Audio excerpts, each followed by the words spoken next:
was an accomplished singer and pianist, but he played by ear. He sang because it was something that he loved to do. For decades, Johnny Mathis kept quiet about the enemies who tried to destroy him. The music legend they called Too Soft sold 360 million records anyway. But at 89, he's done hiding the truth, the racist threats that forced him to dodge bullets on stage, the cruel nickname Frank Sinatra gave him, and the addiction that almost ended it all. Today, we're exposing who really tried to silence the voice. Johnny Mathis was born on September 30, 1935, in Gilmer, Texas. He was the fourth of 7 children in a family that deeply valued music. His father, Clem Mathis, had been a vaudeville musician for a time, playing piano and singing on stage. This musical background had a lasting impact on Johnny. When Johnny was 8, his father saved $25 to buy an upright piano, a significant investment at the time. The piano was too large to fit through the front door of their small San Francisco apartment, so Clem took it apart overnight and rebuilt it inside. That kind of dedication showed how much he believed in his son's potential. Not long after Johnny was born, his family moved to San Francisco and settled in the Fillmore district. The neighborhood was alive with music and culture, often called the Harlem of the West. Growing up in that environment shaped his love for singing. By the time he was 8, he was performing at church, school events, and family gatherings. His father became his first teacher, showing him how to sing My Blue Heaven. His parents believed in him so much that they even started a small fan club for him while he was still young. When Johnny turned 13, he started formal voice lessons with Connie Cox, a well-known vocal coach in the Bay Area. The family couldn't afford traditional lessons, so Johnny worked around her home in exchange for training. For 6 years, he learned everything from vocal scales to classical techniques, skills that would later shape his smooth tenor voice. Those years of training built the foundation for his future as one of America's most celebrated singers. Though music was his passion, Johnny was also an exceptional athlete. At George Washington High School, he was a standout in basketball and track and field. When he went to San Francisco State University on an athletic scholarship, he set a high jump record of 6 feet 5 inches 1/2 inch, just 2 inches short of the Olympic record at the time. He was widely recognized as one of the best all-around athletes from the Bay Area.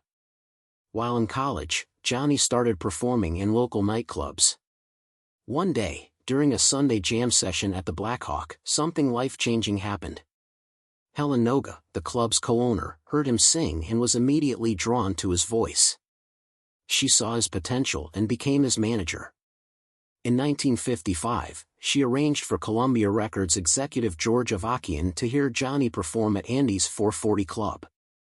Avakian was so impressed that he sent a telegram to Columbia saying, "Have found phenomenal 19-year-old boy who could go all the way.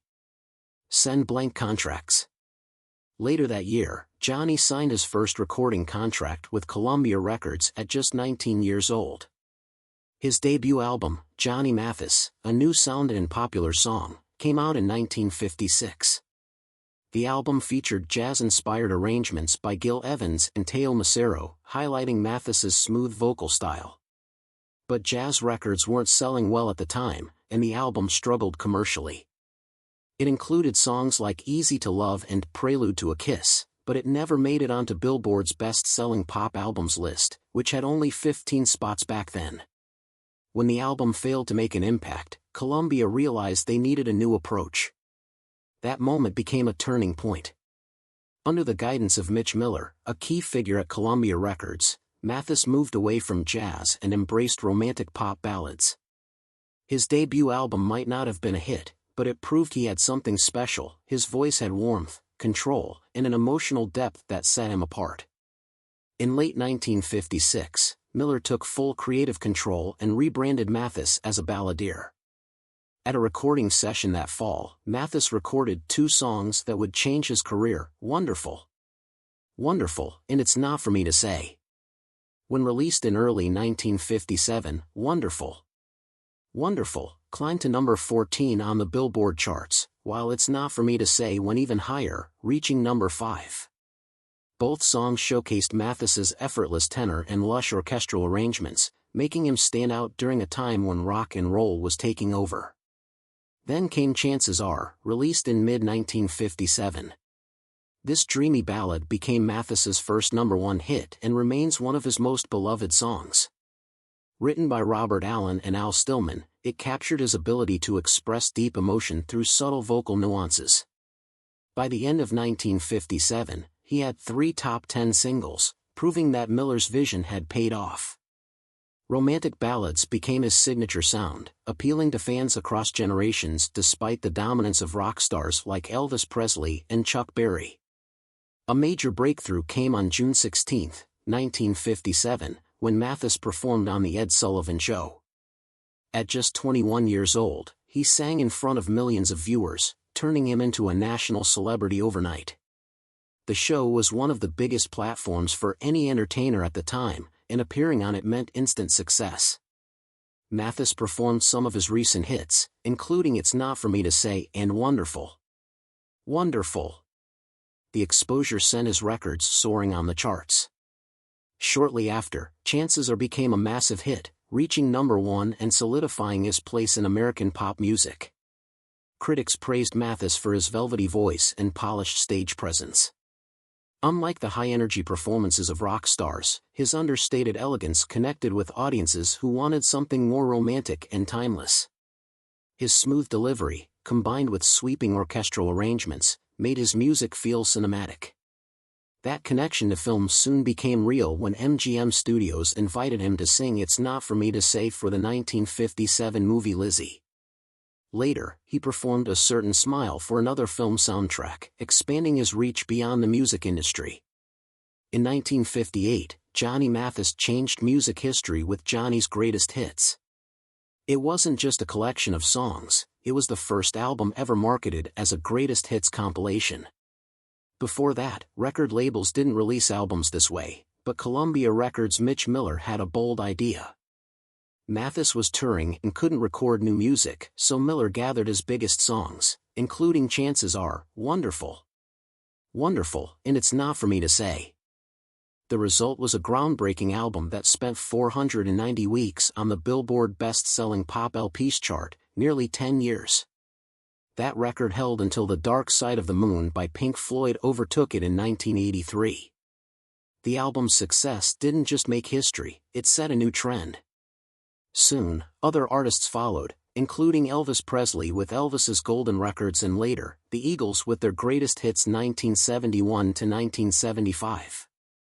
The idea of a Greatest Hits album became standard in the industry, proving how influential Mathis's compilation was. It sold over 1 million copies by 1999 and remains a testament to his lasting appeal. Later that same year, Mathis released Merry Christmas, an album that became a holiday classic. His warm, smooth vocals, combined with Percy Faith's rich orchestral arrangements, made it one of the most beloved Christmas albums of all time. Songs like Silent Night, White Christmas, and Winter Wonderland became holiday staples. The album charted high upon release and returned to the Billboard charts every holiday season for years. By 2013, it had sold over 5 million copies, earning multi-platinum status. Mathis didn't just record holiday songs, he became the voice of Christmas itself. Even today, when December rolls around, his versions of Sleigh Ride and Silver Bells fill the airwaves, keeping his legacy alive. Among his signature hits, It's Not For Me to Say stands out as an early breakthrough. The song, featured in the 1957 film Lizzie, reached number 5 on the Billboard Top 100 and became a romantic favorite. Decades later, it found new life in films like Goodfellas and Zodiac, introducing Mathis's music to younger generations. Then came Misty. The song that would define his career was originally an instrumental by jazz pianist Errol Garner. It became something more when Mathis recorded a vocal version in 1959 with lyrics by Johnny Burke and a heartfelt performance. The song reached number 12 on the U.S. pop singles chart. It was more than just a hit, it became a classic. Even Garner himself attended the recording session, a personal stamp of approval for Mathis' interpretation. The song's unique fade-in effect, where Mathis walked toward the microphone as he sang, gave it an emotional depth that made it unforgettable. Both Mathis and Garner's versions were later inducted into the Grammy Hall of Fame, cementing Misty as one of the greatest songs of all time. Johnny Mathis built his career in a time when racial barriers were everywhere, especially in the music industry. As a black singer in the 1950s, he faced discrimination that went far beyond unfair treatment. It put his life at risk. One terrifying moment came when he was warned before a performance in the South that someone planned to shoot him if he stepped on stage. Instead of backing down, Mathis went on with the show. He performed his hit song Chances Are while constantly moving on stage, making himself a harder target. It was a chilling reality that black artists faced, even those as successful as him. Beyond the immediate dangers, Mathis also dealt with segregation in nearly every aspect of touring. He often wasn't allowed to stay in the same hotels as his white bandmates or audience members. This was especially common in the South and places like Las Vegas, which had a reputation for strict racial divisions. In Vegas, even after headlining major venues, he was forced to stay on the west side of town, the designated area for black performers and residents. It didn't matter how much money black entertainers brought to the casinos, they were still treated as second-class citizens. Mathis once described these experiences as feeling like watching a sad movie. He witnessed the injustice but couldn't change it overnight. Still, his success, along with other black performers like Sammy Davis Jr., pushed things forward. By 1960, their presence and the financial power they brought forced hotel owners to reconsider their policies.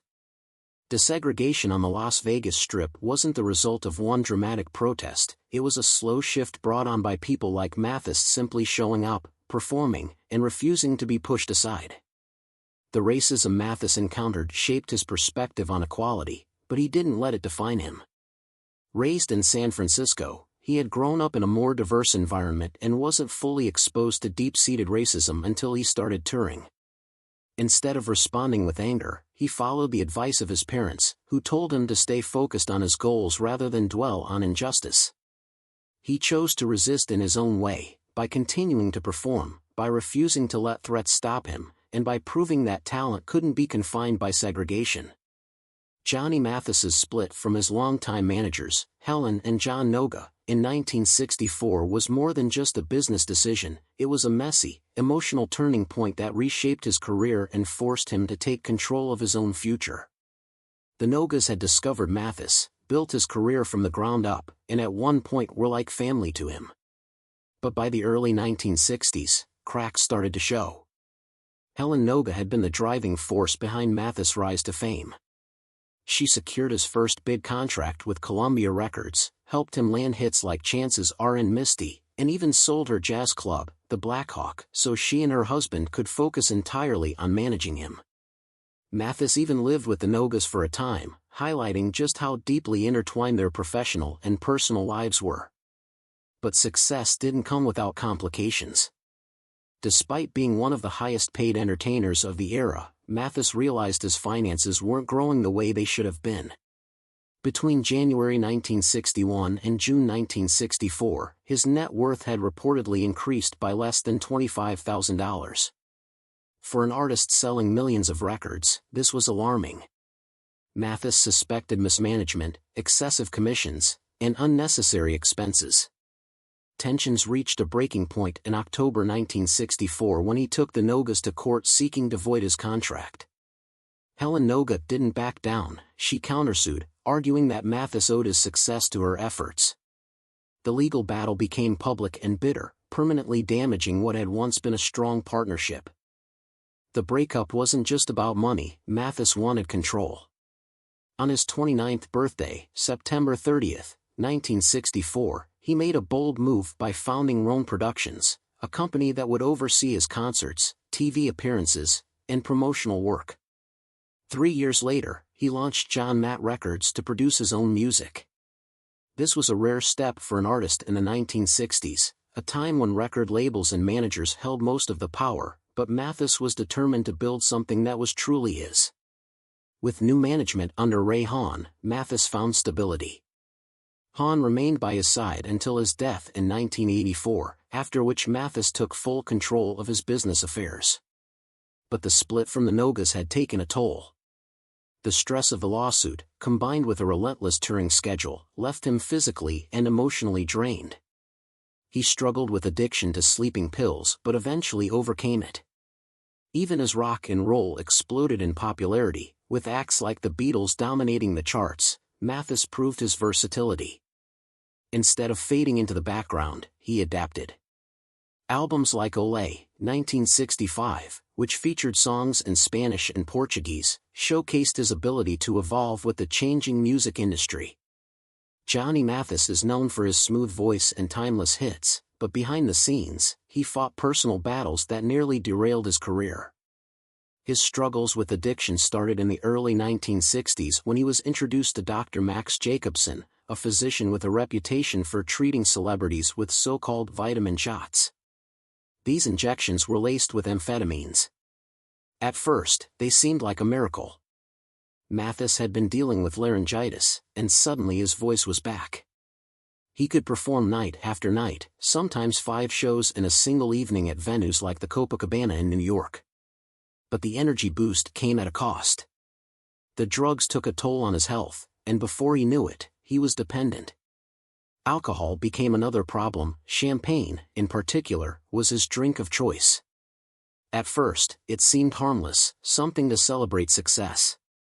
But over time, it became clear that the combination of alcohol and prescription drugs was taking over his life. By the 1980s, he realized these habits weren't just distractions, they were threatening everything he had built. He knew he had to make a change. A turning point came thanks to a friend who happened to be First Lady Nancy Reagan.